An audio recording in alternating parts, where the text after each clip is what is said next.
Today we are going to build a circuit to control an LED using a switch. Before we begin, let's look at all the components used in this activity. We have a breadboard, jumper wires, a push button switch, a red LED, a resistor and a 12-volt battery. Now let's start building the circuit. First we insert the push button switch into the breadboard. The switch is placed first because it will control the flow of current in the circuit. Next, we insert the resistor into the breadboard. The resistor is connected in series to protect the LED from excess current. After that, we place the red LED on the breadboard.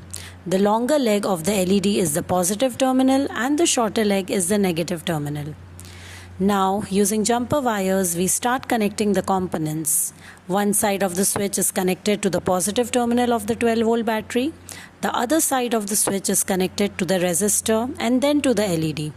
Finally, we connect the negative terminal of the battery to the negative leg of the LED. Our circuit is now complete.